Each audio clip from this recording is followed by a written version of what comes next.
दोस्तों, क्या सच है कि रावण एक बानर द्वारा परेशान किया जाता था और रावण ने श्री राम से उसकी शिकायत पत्र लिख के की थी। यह कहानी कितनी सच है, इसका विस्तार पूर्वक विवरण हम इस कहानी में जानेंगे।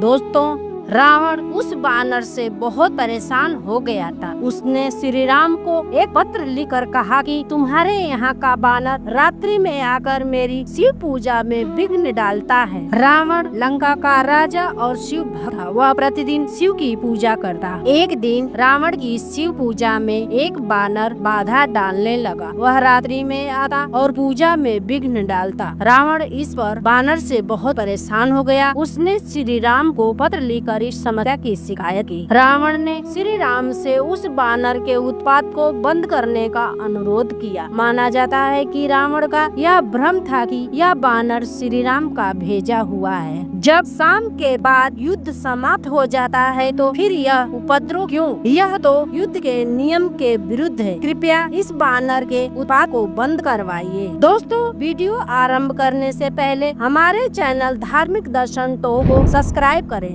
लाइक करें और शेयर करें। विलंब न करते हुए वीडियो आरंभ करते हैं। भगवान श्री राम ने सुग्रीव के साथ मिलकर बानर सेना का संगठन किया था। इस सेना में एक से एक बढ़कर शक्तिशाली बानर थे। इन बानरों में अपार शक्ति होती थी। इनमें से तो कई उत्पाती बानर भी थे। इन बानरों को कंट्रोल में रखना बहुत मुश्किल होता है, इसलिए बानरों के प्रत्येक गुट का एक युद्धपति होता था। उस काल में कपि नाम जात के बानर होते थे, जो कि अब लुप्त हो गए हैं। उनमें से एक द्वित या द्विविद नामक बानर था, जो महा उत्पाती था। द्वित नाम का एक बानर भयंकर शक्तिशाली। बानरों के राजा सुग्रीव के मंत्री का नाम मयंदा। मयंदा का भाई द्विविद यह महाशक्तिशाली और भयंकर है। दोनों भाइयों में 10,000 हाथियों का बल। यह किष्किंधा की एक गुफा में अपने भाई के साथ रहा करता। जब श्री राम की बानर सेना का गठन हुआ तो इसे भी सेना में शामिल किया गया। राम और रावण के युद्ध केवल दिन में होते थे। युद्ध के बाद युद्ध नहीं होता, परंतु यह द्वित रात्रि में चुपचाप से लंका में प्रवेश कर जाता। रात्रि में रावण शिव जी की आराधना करता तो वह उस आराधना में खलन डालता। रावण उस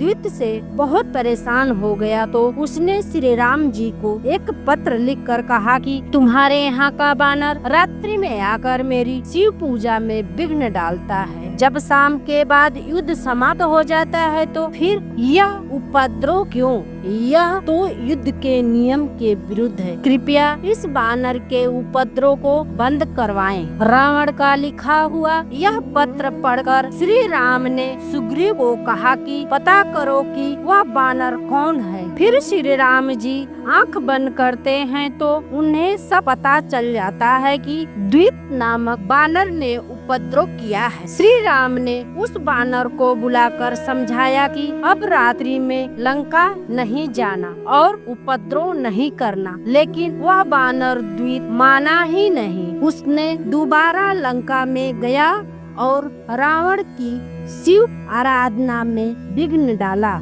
तब प्रभु श्री राम ने कहा कि इससे अब युद्ध नहीं लड़वाना है, इसे किष्किंधा वापस भेज दो। बानर द्वित के मन में शत्रुता आ गई। उस बानर को शिविर से निकाल दिया गया, परंतु बानर किष्किंधा नहीं गया। उसने सुग्रीव और हनुमान से बैर कर लिया। उसके मन में गलतफहमी पैदा हो गई। उसने समझा कि इन्होंने ही मेरी शिकायत श्री राम जी से की है। यह उत्पाती बानर लंबी उम्र के कारण महाभारत काल के भौमासुर यानी नरकासुर और पौंडरी कृष्ण यानी नकली कृष्ण का मित्र बन। महाभारत काल में उसने बलराम और हनुमान जी से युद्ध किया। बाद में बलराम जी ने इसका वध कर दिया। दोस्तों, अपना सुझाव कमेंट बॉक्स में साझा करें। चैनल को लाइक करें, सब्सक्राइब करें। मिलते हैं एक और ज्ञानवर्धक कथा के साथ। तब तक के लिए आप खुश रहिए, मस्त रहिए, स्वस्थ रहिए। भगवान श्री राम आपकी सभी मनोकामनाओं को पूर्ण करें। जय श्री राम।